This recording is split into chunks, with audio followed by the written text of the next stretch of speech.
Innal hamdalillah nahmaduhu wa nasta'inuhu wa nastaghfiruh wa na'udzu billahi min syururi anfusina wa min sayyiati a'malina. May yahdihillahu fala mudhillalah wa may yudlilhu fala hadiyalah. Asyhadu an la ilaha illallah wahdahu la syarikalah wa asyhadu anna Muhammadan abduhu wa rasuluh allazi la nabiyya ba'da amma ba'd. Faqala Allah ta'ala fil Qur'anil Karim, a'udzu billahi minasyaitonir rajim. Ya ayyuhallazina amanu kutiba alaikumus syamu kama kutiba alal ladzina min qablikum la'allakum tattaqun. Puja, puji serta rasa syukur kita marilah kita panjatkan terhadap kehadirat Allah Subhanahu wa taala yang telah memberikan kita beribu-ribu kenikmatan, di antaranya nikmat iman, nikmat Islam, nikmat ihsan, dan juga nikmat sehat. Khususnya bagi saya pribadi yang telah diberikan kesempatan untuk senantiasa berdakwah di jalannya. Hadirin yang dirahmati Allah, baik itu yang menyaksikan saya secara langsung ataupun yang menyaksikan saya melalui media sosial semata, saya selalu mendoakan agar kalian dalam lindungan Allah Subhanahu wa taala. Allah Subhanahu wa taala telah memberikan kita hati nurani, penglihatan sekaligus pendengaran. Namun Allah juga berfirman, qalilam ma tashkurun, sedikit sekali orang yang bersyukur. Atas itu saya juga mendoakan kalian agar senantiasa ke dalam golongan orang-orang yang bersyukur. Nah, di mukadimah tadi saya membacakan Quran surat kedua ayat 183. Ya ayyuhallazi kutiba alaikumusyamu kama kutiba alal ladzina min qablikum la'allakum tattaqun. Yang saya nilai di sini adalah aspek kebahasaannya, di mana ayat tersebut menyebutkan kutiba alaikumusyamu. Nah, bahwa asyamu itu secara kebahasaannya memiliki makna menahan diri dari sesuatu. Berasal dari kata soma, dikatakan bahwa soma ar-rih, angin itu menahan diri dari hembusan. Nah, bisa kita simpulkan bahwa puasa ini adalah ibadah yang mengharuskan kita sebagai hambanya menahan diri dari sesuatu. Salah satunya menahan diri dari rasa lapar, rasa haus, di mana saat puasa ini kita tidak makan dan tidak minum. Adapun kita yang paling identik ini adalah menahan diri dari hawa nafsu. Itu sangat umum sekali, bahkan di luar ibadah puasa sekalipun. Nah, dari sisi makna ayat tersebut, secara singkat Allah ingin memberikan kewajiban berpuasa kepada kita sebagaimana orang-orang sebelum kita yang diwajibkan untuk berpuasa, dengan menjelaskan faedahnya yang besar dan hikmahnya yang luhur. Nah, ternyata secara medis puasa ini dijelaskan oleh ahli-ahli kesehatan memiliki manfaat bagi kesehatan kita. Nah, bisa kita simpulkan bahwa ibadah puasa ini tidak hanya menang di sisi akhiratnya, namun menang di sisi dunianya. Itu menjadi sangat komplit ternyata. Dari sisi sebab turun ayat, saya di sini mengutip bahwasannya Ibnu Jarir meriwayatkan dari Muaz bin Jabal mengenai turunnya ayat 183 ini, antara 183 sampai 184. Di mana ketika Rasul sampai di Madinah, lantas ia melaksanakan puasa 3 hari Asyura, turunlah ayat ini.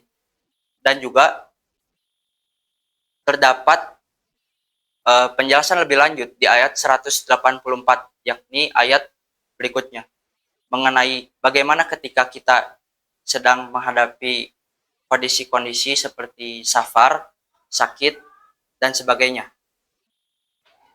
Ayyamam ma'dudat faman kana maridon aw ala safarin fa'iddatum min ayyamin ukhra. Dikatakan safar dan maridon. Maridon itu sakit, safar itu dalam perjalanan, kita sedang bepergian. Maka gantilah pada hari-hari yang lain, di luar hari kita safar atau di luar bulan Ramadan sekalipun kita dapat menggantinya. Ayat tersebut tidak berhenti sampai cara mengganti puasa, namun bagi yang berat menjalankannya ternyata ada juga.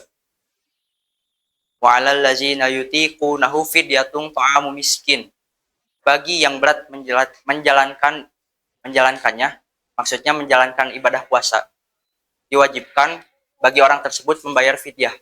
Membayar fidyah itu dengan cara memberi makan orang-orang miskin. Nah, lalu turunlah ayat 185 yang menjelaskan bahwa puasa itu dilaksanakan di bulan suci Ramadan. Diturunkannya Al-Quran. Syahrul Ramadan allazi unzila fihil Qur'an hudal linnasi wa bayyinatin minal huda wal furqan. Di mana bulan Ramadan ini menjadi bulan yang suci, bulan diturunkannya Al-Quran sebagai petunjuk bagi manusia. Maka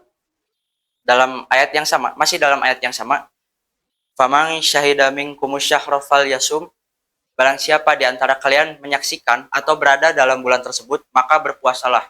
Sehingga di sini sudah jelas bahwa kita berpuasa wajib di bulan suci Ramadan. Memang ketika kita di bulan suci Ramadan itu, kita dianjurkan untuk memperbanyak ibadah. Seperti ibadah yang mungkin ditekankan di bulan suci Ramadan itu, khususnya di malam 10 terakhir, yaitu i'tikaf, di mana kita berdiam diri di masjid. Adapun makna dari memperbanyak ibadah ini seperti makna pada umumnya saja. Kita sholatnya lebih rutin, mengajinya lebih banyak.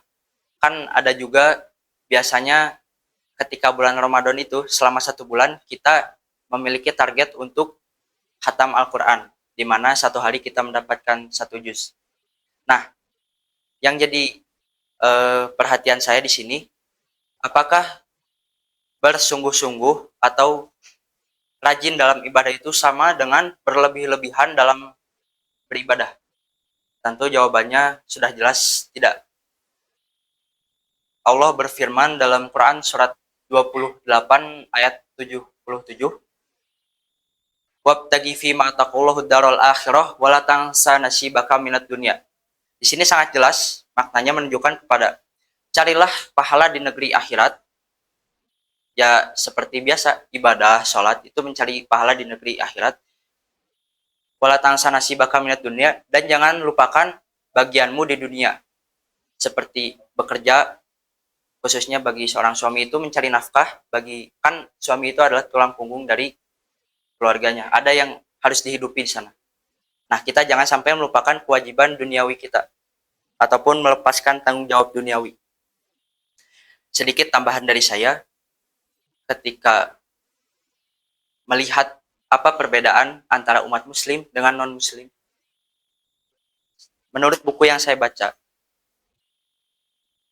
umat muslim itu disatukan oleh pemikiran, diikat oleh pemikiran. Kepribadian seseorang itu menghasilkan tujuan seseorang tersebut. Nah, kepribadian itu dibentuk oleh pemikiran. Pemikiran itu adalah salah satu dari sekian banyak aspek yang membentuk kepribadian seseorang. Kepribadian membentuk bagaimana orang itu berpikir dan tujuan orang tersebut bagaimana. Secara terminologi Islam, hal ini disebut dengan akidah. Yang saya sebut mengikat tadi, umat muslim itu diikat oleh pemikiran yang sama, yaitu akidah yang sama, kalimat tauhid yang sama, dan juga kita jangan heran gitu, bahwasanya umat muslim memiliki tujuan yang sama. Umat muslim itu tidak memiliki tujuan sebatas duniawi saja, namun memiliki tujuan kepada akhirat. Sehingga dalam hal ini, umat muslim masih ada kaitannya dengan ibadah puasa.